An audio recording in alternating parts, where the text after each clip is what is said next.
Ahoy! If you're in the dark web, tech, economics, or the journey of a developer, then you're in the right place because this show will help you gain a rare insight to the nerdiest minds on the planet. Today, we have a special guest from the community, Metaverse Josh.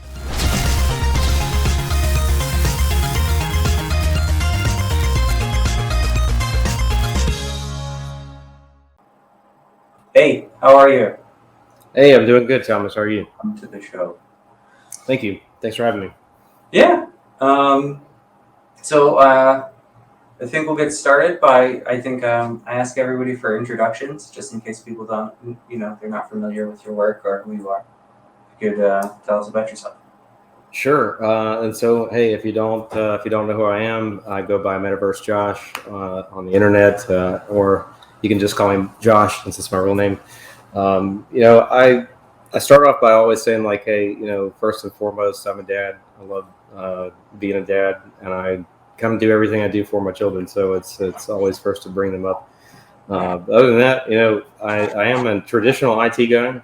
I've been in IT for about almost 20 years now, and I think that's where my journey sort of starts.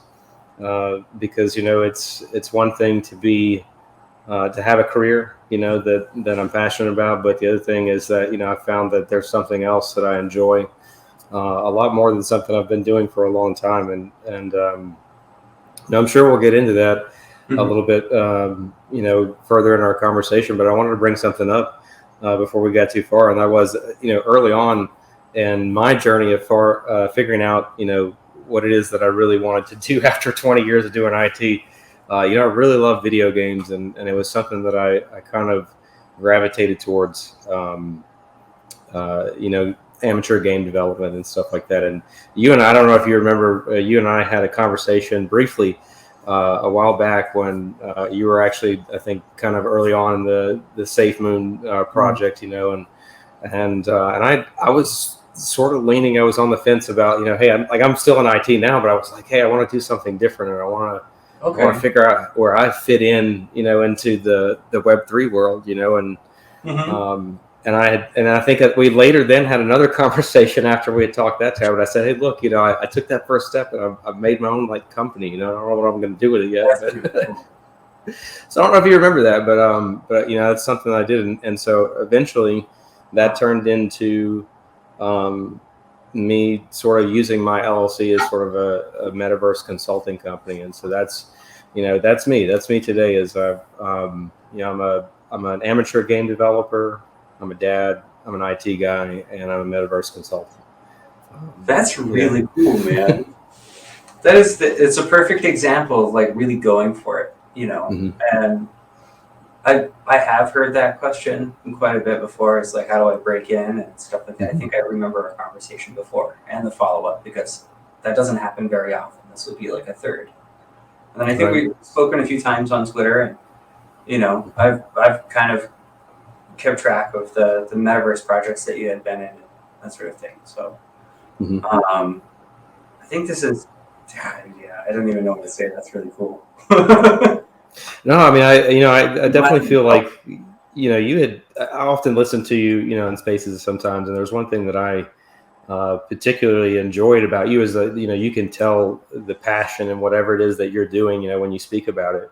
And that's something I connected with really early on, because, I don't do anything that I'm not passionate about. If I'm going to waste my time with something that I don't enjoy, I don't love, and so, IT was one of those things early on when I was young, and I felt like that was where the world was going, to make money and to be, successful without, and I'll just say, I used to be kind of embarrassed about it, but now it's more of a trophy for me. But I never went to college. All my friends, I'm 37. So people my age, when they were getting out of high school, it was like, go to college. And that's what everyone said.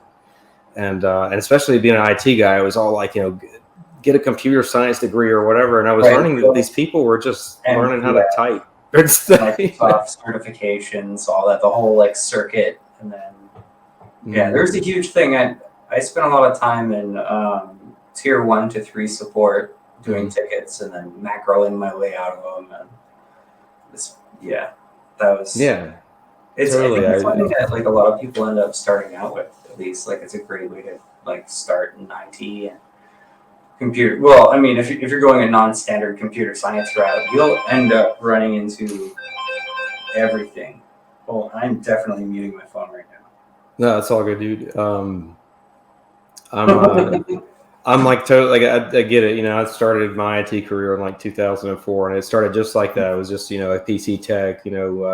Luckily, it wasn't until much later in my career that I'd actually done like a phone sort of support job or whatever, and it was just to get my foot in the door somewhere. I quickly went into like systems administration. I was like a VMware guy or a network administrator or whatever, and then eventually. I got to lead my own department as a director of IT for a little while. I'll tell you, like that's really where before I got into crypto and everything, I started that and I realized like this is not for me. I want to get out of this rat race. Like this was not working for me.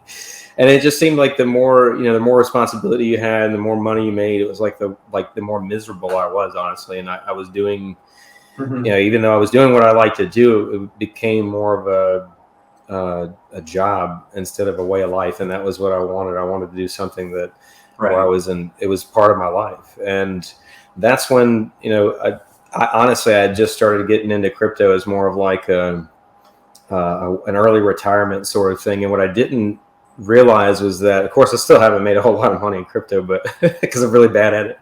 But what I found is that crypto is not Web3. They're not the same thing. And there's a huge world out there that can still relate to Web3 and blockchain technology and all of that, and not have anything to do with some kind of underlying liquidity or whatever. Mm-hmm. Greetings, Coding Maestro. Tired of mundane tasks and yearning for a tech adventure? Celligence, the ultimate playground for brainy engineers, invites you to unleash your genius. Come join our geeky family, where innovation, coffee-fueled brainstorming sessions, and cutting-edge technology are the norm.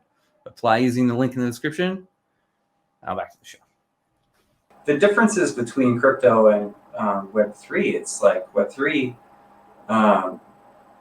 it's like a connectivity library.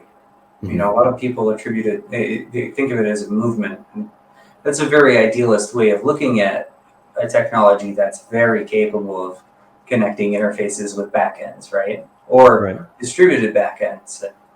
RPC nodes, things like that. We do this stuff with MetaMask and TrustWall all the time. But coin's totally different ballgame. Back in 2015 to 2017, everybody and their mother trying to start a new chain. It was very interesting because there was no liquidity behind it. You'd launch something and you didn't have an exchange on deck. It was almost unheard of at first. And now it's the new hot thing. And there's this whole checklist you have to go down for every single project. And it's always the same thing. Everybody wants to have, the wallet and everybody has the same components and it's always replayed across thousands. Not targeting anybody with that one. It's just, everybody's done it. And that's kind of what Web3 enables is everyone can now go and create those platforms.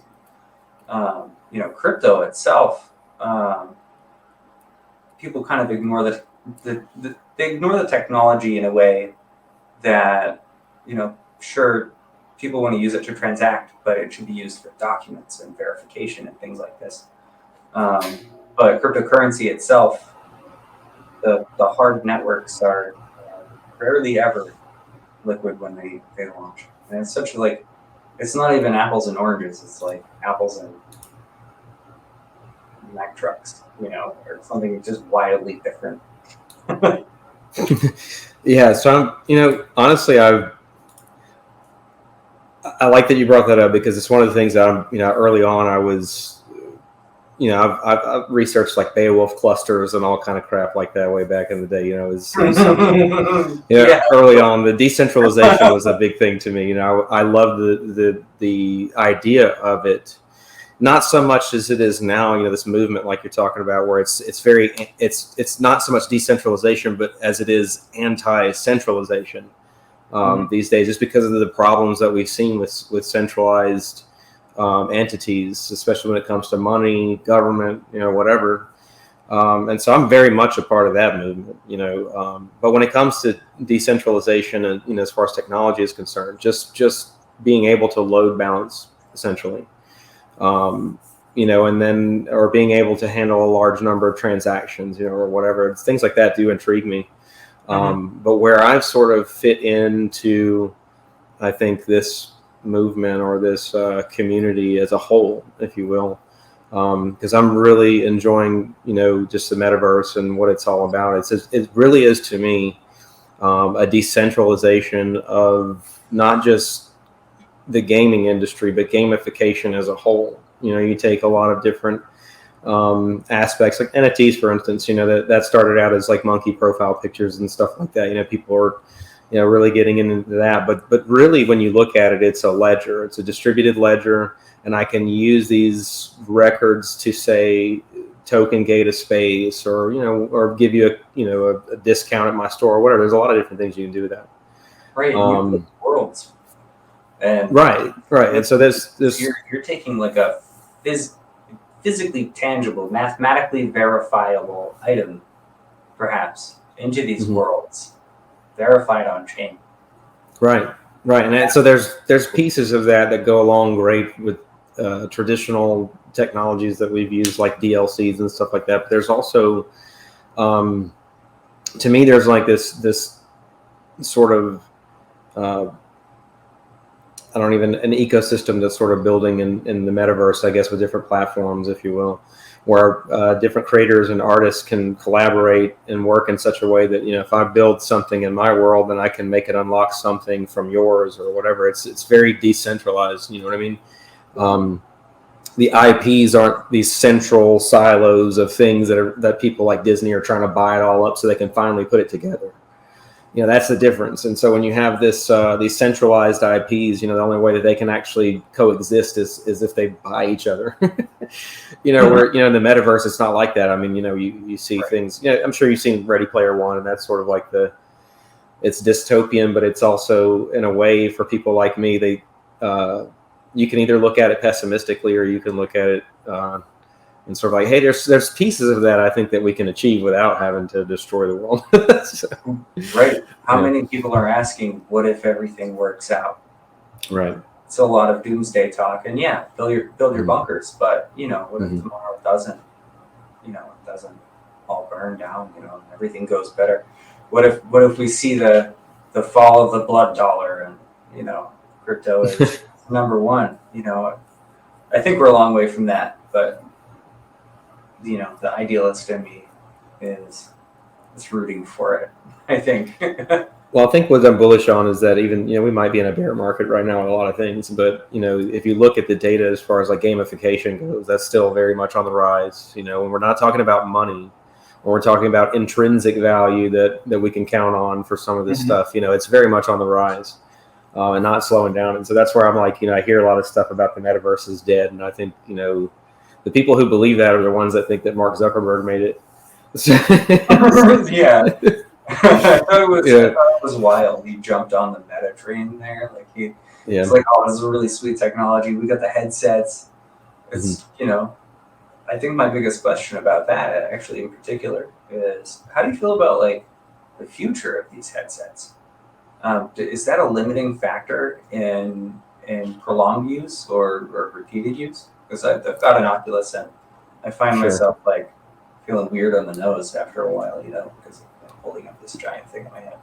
So you have the Quest 2, I assume? Or okay, so right. Maybe I'm doing it wrong, I had one of those for a while, and that's what I started out with, and I'll be real. Like, I had a friend of mine that bought it for me. I kind of I got kids, so I don't buy toys for myself often, but that was sort of a turning point in my life when I received this thing, because it was the first time I had my own like VR headset, and I could play it whenever I want.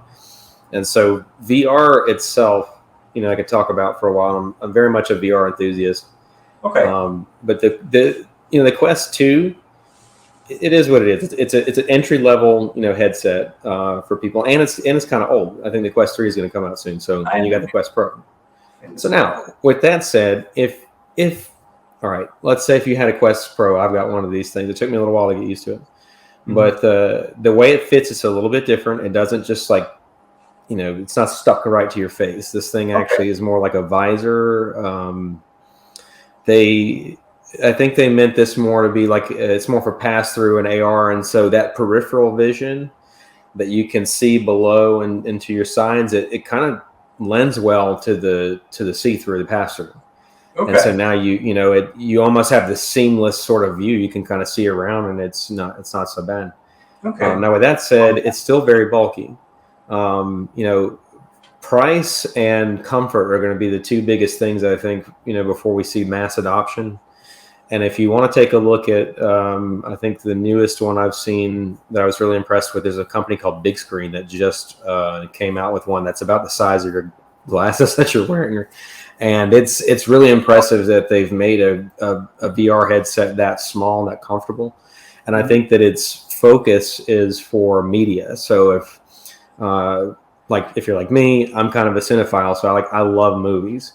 And so one of the things I was really excited about getting VR for was just watching movies. So it's like having your own sort of personal IMAX theater that you can watch with your friends, right? So like, I can come watch a movie with you, whatever. But this one in particular is so lightweight that you would be okay just laying back in your bed or on the couch or whatever and just watching movies like this.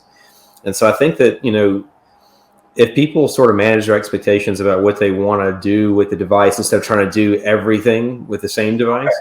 So you've got like this one that's really good for watching movies and kind of chilling out. And then you've got this other one that's really good for PC VR gaming. And you've got this other one, whatever. And I hope that I know that's a long way to answer your question, but let's say you've got the Quest 2. Let's say I'm sure that you also have like a pretty decent gaming PC somewhere. Yeah. If you were to hook this up to your PC, you could actually do like PC VR gaming, which is a little bit better looking, and that may give you a better experience. I think the thing that I've done on the VR the most is VR desktop. Okay, so you're looking more for like productivity or something like that. Usually, yeah. I mean, if I can have 15 screens, or like that's I think that the typing, I can type like if my hands are on the keyboard or whatever, but it's just when everything's covered, I'm not really sure where I'm going. So a couple things. I was wearing it before, right? Yeah. The pass through helps with that. It's not perfect, but you can definitely see what you're doing a little better. And I don't have one, but and this may be something you'd like. I think with the Quest Pro, and maybe with the Quest 2, but they definitely have at least a Logitech and I think an Apple keyboard that can pair with the headset, and it like knows where it is from the sensor and the Bluetooth pair and all, and you can still see it through the VR, which is incredible. I've got to know now. And it's got hand tracking, so it can like know where your hands are and all that. So like, I don't know, I've never tried it, but it looks really cool. So definitely, I understand a component of building metaverses involves wearing that, wearing the headset for testing and things like that. But do you use it like in your editor too? Is that like is that a full VR experience building the metaverse, or is it kind of like half on, half off? What's that? Well, it's a good question. So I think that's where I can segue into, not that they've paid me to say this or anything, but I'm sort of a champion for spatial, and the reason why I really like that platform is it's very accessible because of the multitude of devices that you could enter with. And so you could do it on mobile, you can do it on your web browser, you can even do it on your VR headset. And so I'm hoping they'll do eventually what I call a fat client, something you can install on your PC, and then that way we can actually utilize like the total beefiness of an actual gaming machine if we want to build some really cool looking stuff. But right now there's sort of a limitation for that. But with that said, I really like the VR immersiveness. Altspace was one I really got into. I originally started building on that platform because to me it was the one that focused on VR. It was really interactive as far as like XR goes. You can manipulate objects and things. Okay. But that one went away. So Microsoft sort of shut that one down, and I picked Spatial because, like you said, I mean you can develop specifically for VR if you want, but it's very accessible for people who are just on mobile or web browser or whatever. So I found that a lot more people were in the community and were ready to try out different worlds that weren't, especially non-VR stuff, when you can create on platforms that weren't exclusively VR, because it's just very niche, area right now. But no, when I'm editing, it's all in Unity. So if you're any familiar with Unity, that's, you can build any game you want in there. And so that it's, with spatial, you build with those different platforms in mind. So you can build, specifically for VR if you want, but people can still enter in on their phone or whatever if they want. So you have to kind of build with those devices in mind. Yeah. So I've got to jump into these questions because sure. Yeah. We'll have to cut some of this out, I'm sure. We're gonna, with this list, we're going to bring all of these together. Down the road, it's going to be very interesting. I think some of these questions kind of help a lot of people who are getting started. You shared some of how you got to where you are now. Some of our older discussions helped, and I think this is a cool opportunity for you to share some advice and things like that that could help other people who may be in that same position that you were in before. Right. So then, I guess on technology, and not to retouch on a subject, but in your younger years, what inspired you to pursue your area of expertise, and how did you get started in the field? Like, everybody's got their miniature superhero, supervillain story, the whole Jedi, how did I go to the academy kind of thing. It's really sure. I've had a very colorful history when it comes to, jobs and stuff like that. Not that any of them were crazy. It's just weird how that journey sort of started. So I sort of, mentioned this in the beginning. I got out of high school and everyone else was going to college. All my friends were going to college and all these things. And I just, I'm probably borderline autistic, and I know I've got ADD and a couple other things. And it's just the way that people learn are not the way that I learn. That's what I learned that right away.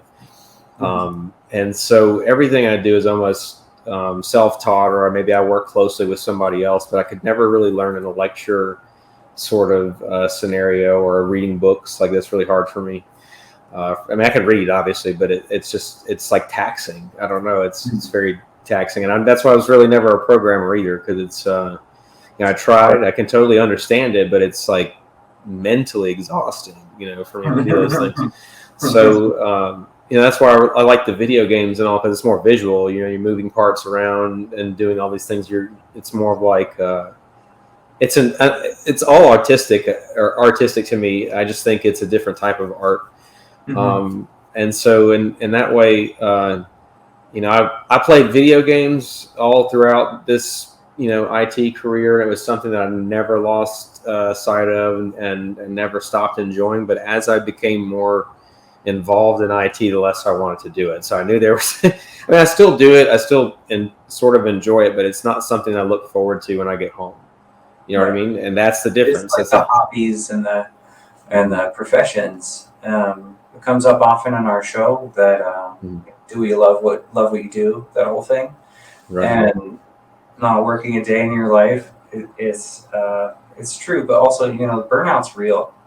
But another thing people don't talk about enough is your hobby can become the most grinding. It makes it easy to continue to grind and all of that. But if you don't find the quirk that really makes it worth getting up, I'm going to get up and make games. Right. I'm going to enhance the experience of others today, or something like that. I think it's really neat. Right. The connectivity that a metaverse brings to communities, digital togetherness. Sure. Very interesting concept. Like, a lot of video games came out objective purpose, or single player, right? These things it's just very different. I think the metaverse is like a one game mode where being social or learning something or experiencing something together, it's something special about that's different, that I don't think it's going to go away anytime soon. Right. And I think again, we're not looking at charts.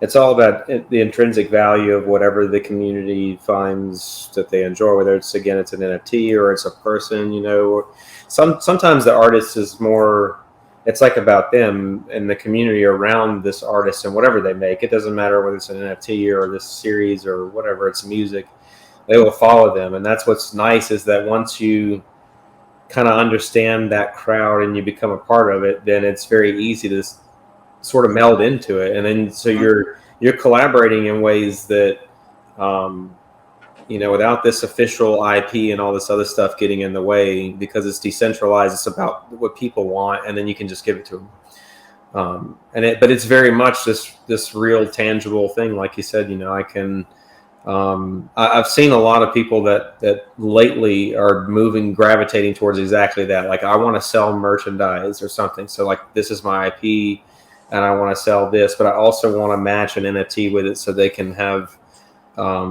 it's like a certificate of authenticity, but it also, I can use that NFT to then grant other digital things. Like, it's very easy to integrate this Web3 stuff, Yes. And that's something we don't see enough of ever. It's the dream. It's you connect your interface to your wallet, and inside your wallet you have an item that you've exported from layer 2. It saves your progress, your username, your flair, the VIP thing that you wanted, or some kind of cosmetic for your game, right? It's too easy to release exclusivity, verifiable exclusivity, something that's truly rare. But then it's yours. You really own it, and then you could sell it. Then there's a finite amount of them. There's all of that. That in fact, I don't want to shill anything because I just bought it, and I don't want it to make it sound like whatever, because it's in the gutter right now. But I really love their project. LimeWire, like we probably used to do this thing way back then. They just came out with a project that actually looks really cool, and the way they do it is, it's like, let's say I'm an artist on it, and I post a piece of music or whatever, and I have 100 followers. Then those people are the only one. It's everything I post is an NFT. I can't delete it. It's there. But the people who subscribe to me, they own it. That's it. Like, if you subscribe to me tomorrow, you don't get that. Like, you have to trade it from someone who got it. So like, when it becomes minted, only my subscribers get it, and that's it. So they have a really cool idea that they've taken, where people aren't necessarily stealing it anymore. They're actually really trying to trade it. And that's cool. Like, I really think they have a cool platform and idea. They just really, it was a bad launch. I think they raised a lot of pre-sale money, and it's too easy to mess up a launch. Yeah, they just didn't seed a lot of liquidity, and I think it got traded on Uniswap early or something. So they started out because somebody made this stupid little liquidity pool. It looked like it was like $2. And then when it launched, it was like 30 cents or something. Yeah, so, it's definitely a stark warning for anyone starting a project. And I think we're seeing this right now with Ben.eth's thing. In that it'll be old news by this. Oh, sure. Yeah, it might be to the moon by the time this comes out. Yeah, who knows? I'm not selling, so we'll see.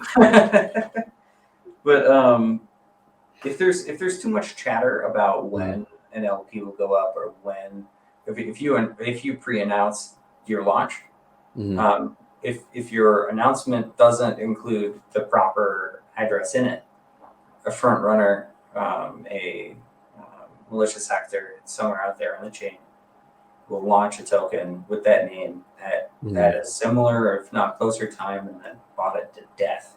On Twitter, anywhere, it doesn't matter. I've seen it.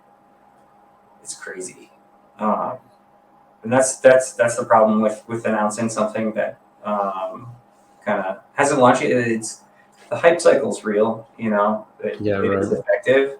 The problem is people get wrecked going in thinking something's launched. Actually, just the other day, I run a contract scanner, and I see every single contract that launches on Ethereum about a minute after it pops up, or maybe less than that. I use WebSockets and RPC calls to get the data. But I'm, if anything's announced, I see 50 different copies of the thing, and they all get liquidity at a certain time. It's all you know, these people, they have this down to a science. It's kind of staggering, but yeah, start warning. It's better to just do the launch instead of announce the launch. Right. I mean, like I said, I think they'll do well, but it's a good example, I think, of what like what a good blockchain project could be, something that utilizes, you know, NFTs in a unique way. Like I haven't seen something like that before. And I think with, you know, they didn't have good marketing. You know, there's not a whole lot of people on the project yet, but this is definitely something that I think, you know, the future, when we all talk about what the metaverse could be, and it doesn't have to be VR, it doesn't have to be even a token, really. It's just the decentralization and the immutability of all of this media, whether it's music, art, you know, whatever. And that's, I think, the important part of what I'm trying to explain here is that, you know, however you express yourself, there's a decentralized way to do that. There's an immutable way to do that. And like, there's, you know, to me, that's what I'm all about. And then because I really like video games, that's where I try to put my personal touch on what I'm doing to be a part of that space, you know, be a part of that movement. And I think that's also what my message is that, you know, do what you love what you do, sure. But also, you know, always take that chance, no matter what. Like I'm 37, like, and I'm not too old, but like definitely 20 years, you know, 2 decades into a career. And I'm saying like, no, like it was people like you that I had seen. It's, you know, Web3 it's a brand new thing, you know, and somehow you're making your life this and making a living doing it. So it's like, well, you know, I don't have to continue this rat race of, you know, can I make a little bit more money, please? You know, while inflation is, you know, taking off without me. I want to figure out a way where I can do something that I'm happy with, and I don't have a limit on how much money I can make. I can work as much as I want. It's another thing too. You know, COVID sort of brought in this belief in remote work. You know, employers are more willing to look outside of their immediate areas for work, especially when it comes to, you know, new technologies and things. What I do as far as amateur game development, metaverse consulting, and all that, I can do it from anywhere. And so I'm hoping that, you know, eventually, you know, it is a brand new thing. So, I mean, you know, it's not like anybody has 20 years of metaverse consulting experience or anything, but, you know, as time goes on, yeah, I mean, think about it. Like right now, you're a known, you know, name in Web3 and blockchain. Like people know who Thomas Smith is, right? So I want to hopefully, you know, in a few years' time, when, you know, if people think, you know, metaverse, they think, you know, me, at least somewhere out there, you know, in the space. I don't want to be like the center of attention or anything, but I do want people to understand that, you know, it is a new space. And when it comes to things like that, you know, if you want to consult with somebody, then you might only be able to find someone with a few years of experience. And I hope that's me, you know, one day. But yeah, I mean, right. I think their branding's right, because you put Metaverse Josh on there, people are gonna, you know, if you show up everywhere, people are gonna think Josh right after it, medically. It'll just be right there. For sure. I don't have a cool nickname. I don't have, like, you know, a lot of people have different, you know, different stuff, and I'm like, I'm just Josh. I started out as SafeMoon Josh, by the way, and then someone told me, like, you know, and I'm not gonna keep bringing up SafeMoon or anything. I know it's like it's kind of like claim to fame or anything, but. Like, trust me, I you know, yeah, it was like Thomas, you know, Papa Smith, SafeMoon, whatever. But like, I saw that you were definitely like just passionate in what you were doing. It didn't matter if it was, you know, SafeMoon, whatever. I could tell that it was more of like a decentralization, you know, passion that you had. I'm an old peer-to-peer nerd. Yeah, so you know what I'm saying. So like, I think in a different life, you know, we could have been friends. I think, you know, and because I think we also get in a lot of the same stuff. By the way, are you? You doing Diablo 4? It's coming out. Oh yeah, I'm gonna play that. Oh yeah. Yeah, so we'll hook up. It'll be out by the time this goes live. That's right. So we'll be playing the weekend before. Yeah, so that's it. But yeah, I mean, I definitely see where my journey is one that's not over, right? I mean, you know, yours isn't even. I mean, you're just starting your show here. Yeah, and this is one that I think, you know, we need more stuff like this. This was definitely something that I wanted to do, like metaverse wise. I'll bring this up for a second. This is something not a lot of people are doing, but they are doing it, The same way we watch, we used to listen to the radio, and then we started watching TV, and we've got cinema and all these things. The metaverse brings us a unique sort of form of entertainment where it can be live or recorded or whatever. If you remember back, Machinima, Red versus Blue, that kind of stuff.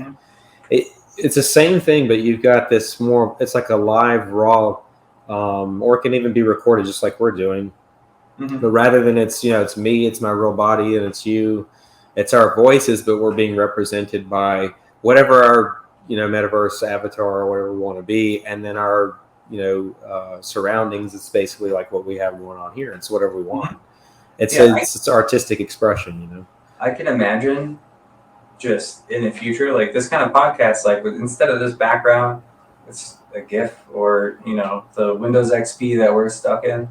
It's blown out and it's a 3D environment. You're looking around, like, oh, there's 2 giant floating screens, and there's people, talking. So funny enough, that actually exists already. Like that's something that I started building. Actually, months and months and months ago, and I started doing it in alt space, and then after that shut down, I brought it to spatial. I haven't finished it. And so the main reason is because I'm sure now, like it's hard to get good guests for a show and get it started and that kind of stuff. So I got the idea, I've got it all built, got it set and everything, but it's hard to find people to, that want to do that. That's the thing. So so so that's a thing. We should try that. Okay, so maybe you come on my show. We'll get a bunch of people on, and we'll go inside one of your environments. Or I don't know how to phrase. I feel like a total noob talking about metaverse stuff because, believe it or not, like I've had like no time to play with it, and I think it's neat, and I'd love to see how I can get my crypto working with my Oculus. Sure. If it's just like a screen pass through, or that'd be really interesting to try out. Make an NFT that when it's in your wallet, you have an item now. It does something. Sure. There's a lot of different ways you can do it. Like I've got a NFT gallery. I've bought like maybe a few NFTs, not many, but all the NFTs I have, it's just because I've got a wallet and people send them to me. And one of the things I do is if someone sends me a gift, I really look at it like that. They send me an NFT. It's not about whatever gas they paid to send it to me. It's about the time and the energy it took them to create that, especially if they're the creator, the artist, they sent it to me. And I have a gallery that I made, in spatial, and I curate these pieces so that they, they're respected and they get put up. And then other people that come into space, they can get to know these artists and see their other artwork if they want. I can put portals to their stuff as well.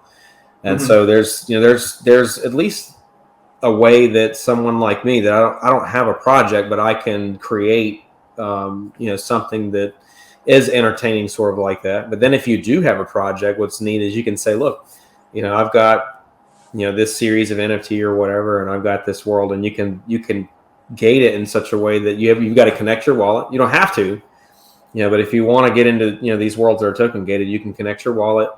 And it doesn't have like the ability to do transactions or anything. So you're really safe. It's really just looking at an address and it goes, hey, I can verify that because you connected your wallet, not that you just put an address in there, but you connected it. And I'm going to say, I'm going to look at all of the NFTs that, are in your wallet. And if they, if it's something that I can grab and put in the game, if the chain supports it or whatever, right? Then you can do that. And so what I do is I could connect my wallet. I got tons of these NFTs people gave me, and I can just from anytime I want from within the game without having to mess with my phone or anything, I can pull NFTs into the game. So if you send me one now, I could just throw it in there without having to do anything. That's really cool. It's really fun because it makes it to where, again, if you had this project and you wanted to build this space around it, you can easily, you and everyone that's involved in your project can get in there and import all this stuff and start working with it. And Spatial is not the only platform that allows stuff like that, right? I mean, there's tons of, you got like Decentraland and Sandbox and others that also Web3 enabled. A friend of mine runs voxels. Or helps. I'm not sure what we should have her on. I should get both of you guys on. Oh man. Okay. That's gonna be awesome. Yeah, we could definitely do something like that. I'm telling you, the metaverse is like a whole. I'm not the or the only guy. There's tons of really cool people. In fact, let me get a shout out to some people like Meta Malone and Dope Stilo and all those guys at Spatial. You know who you are.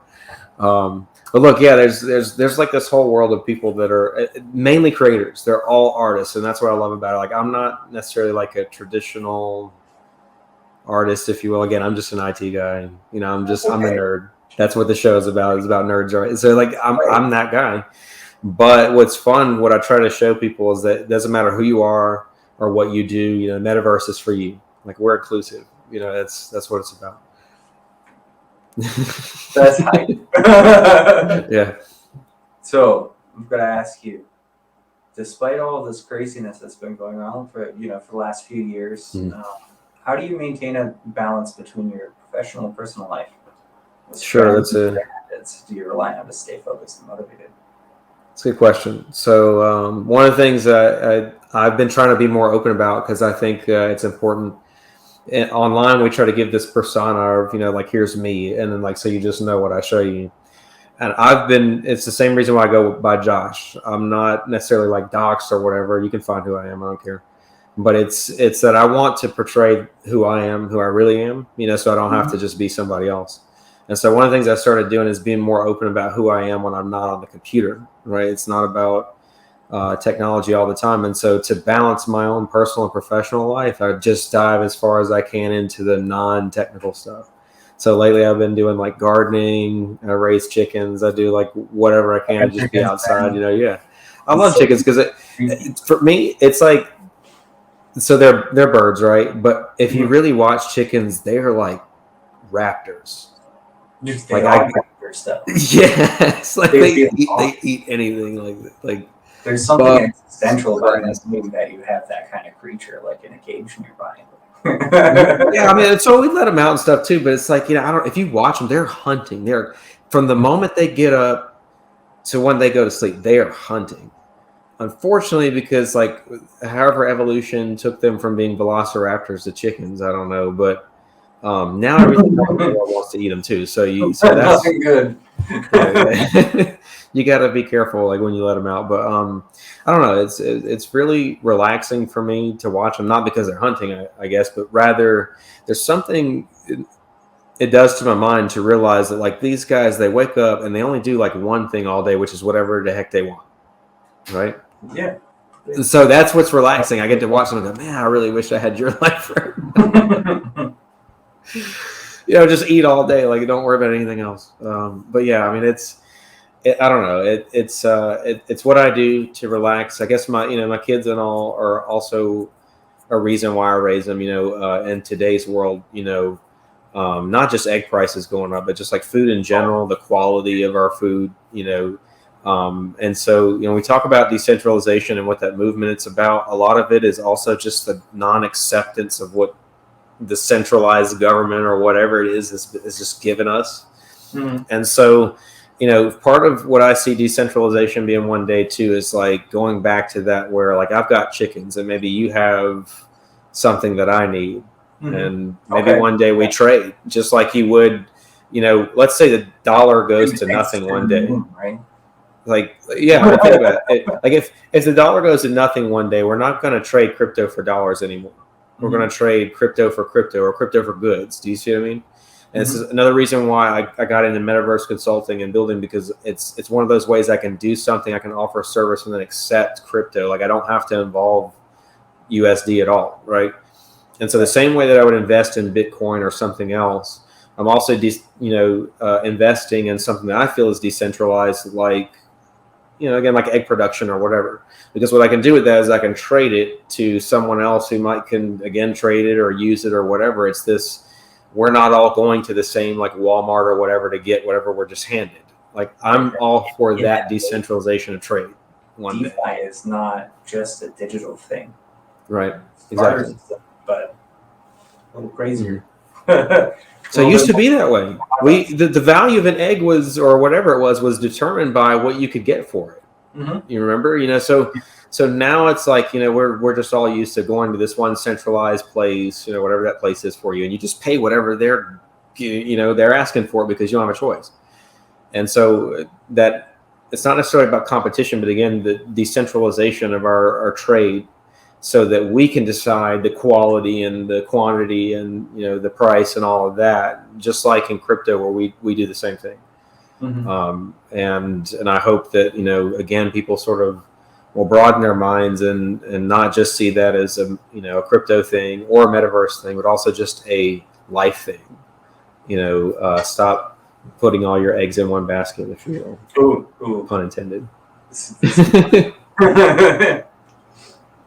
All right. So, and that was deep. So let's go further. What key advice could you share that made the most impact on your life? Sure. So I think just in general here, like I guess the best advice I could give somebody is don't be ashamed of your own accomplishments as far as your knowledge or your gain knowledge goes. I was so ashamed, coming out of high school and not going into college. I know I've said that a couple of times. It was, especially starting out when you're not even really sure of your own skills. Yeah. And I'm still feeling like that, especially now looking into a new career. You have that imposter syndrome because you're like, I don't really know what I'm doing yet. The problem is with that sort of thinking is that no one knows that unless you tell them. And number two, who does know? I mean, everybody's learning about the metaverse right now. And even if you're, IT like me, thing is IT evolves. I've been in it 20 years. I can promise you every 2 years, it's not the same. So, that's one of those things where like, maybe if you learned like Cisco or ESX or something like that way back, that would still be somewhat, relevant. But for the most part, get out there, learn from good people. I think that was one of the other things I could probably mention is that if you say you know something already, even if you do, you close the book on learning when you don't let people show you. So that was one of the things I learned really early on. And I guess I'll say this, I worked in education for a while too. I wasn't a teacher, but I was like an IT director in education. And I got to work around a lot of people who were really good educators. And that was one of the reasons why I really got into YouTube tutorials and teaching people how to, build in the metaverse, was because education was one of those things I felt was so important because, you can learn, you can spend your whole life learning all this stuff. And if you don't pass on this knowledge, then what good is it? And so, especially in IT, people like us, we kind of came into the birth of all this stuff, especially in the birth of Web3. Eventually, this next generation will be here, and if you don't pass that knowledge on, then what good will it be? What will we have accomplished or learned if we don't allow someone to build onto that? And so one of the things I try to strive and drill into people is like, I'm not saying don't go to college. What I am saying is learn as much as you can, and don't let someone tell you that you have to pay for that. Okay. There's plenty of people out there that will teach you skills, things that you can learn and do that people want to pay you for out there. And especially if you find something, and that's where we'll tie into this Web3 thing. Almost everything we're doing in this space is unique. There's very few people that can do it. And if you're good at what you do, or you love what you're doing and you become good at it, then you will find where work will come to you. And that's also what I'm trying to say is like, in less than a year's time that I've been consulting and building, people are coming to me and saying, hey, can you build this?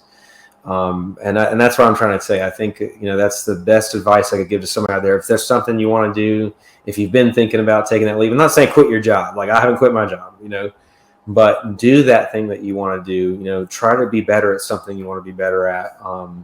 You build it and they will come there. That's not a lie. Wow, man. Yeah. So weirdly enough, like I don't talk about this a lot, but I didn't finish high school. I got a GED myself. I didn't go to college, but I am an autodidact, and I run into problems. I've been running into problems for 15 years straight, and that's how I just kind of became the programmer that I am now. Is taking every task, internalizing it. How can I know this? How can I know the problem and the solution? Find it. Go out on my way to find it. If it's undocumented, I'll, do what I can to figure this out. And do it over and over and over. Become a master of something. or just some spearheaded niche area like of IT in general, like the metaverse for you, or DeFi, blockchain, bots, deployments.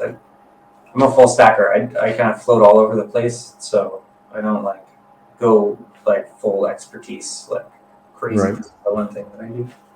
But it's important to know that for some things, this information is free and available and open.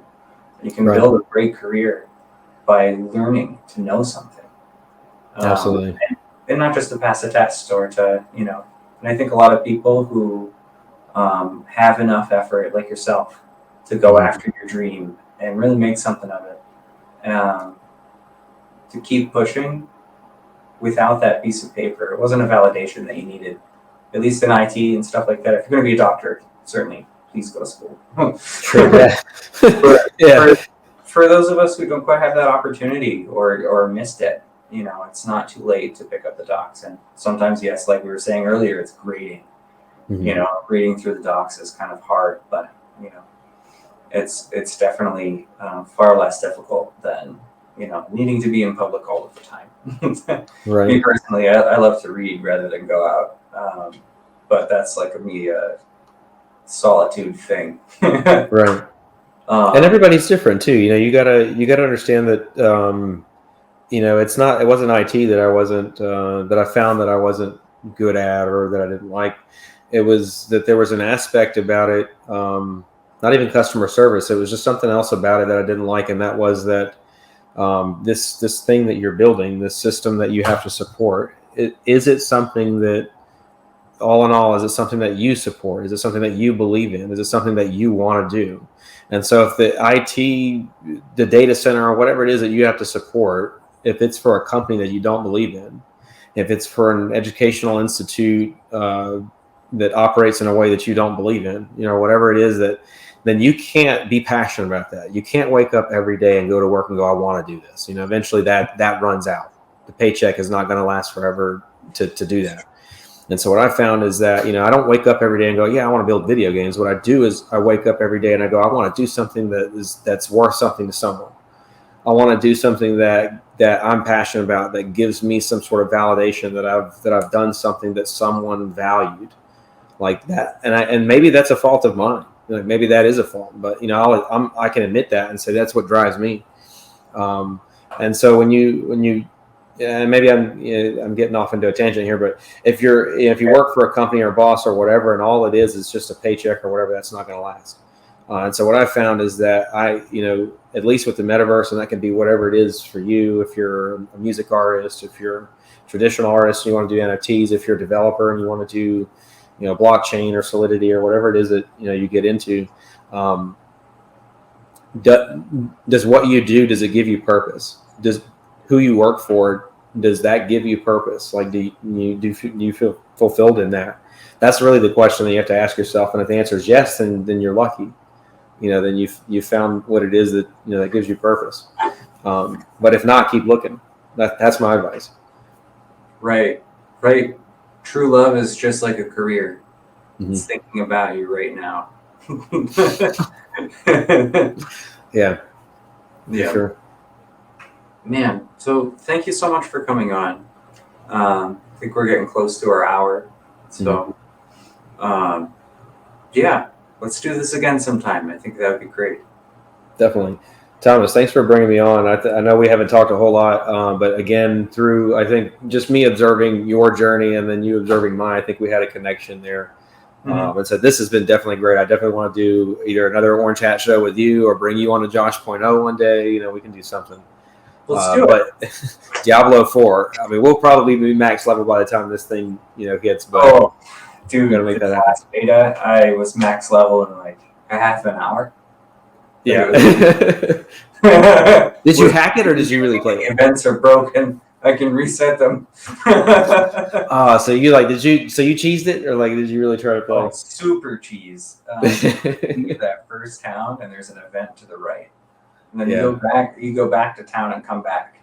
If you have two people, you have one person do it, and then the other person can just, when you take their port, just sit there. You'll hop instances until you find another one. I just did that to level 20. Wow. Okay. Yes, I did play like a rogue to 20 legit, and then I played a sorcerer, and then I played a necromancer, I think, to 17.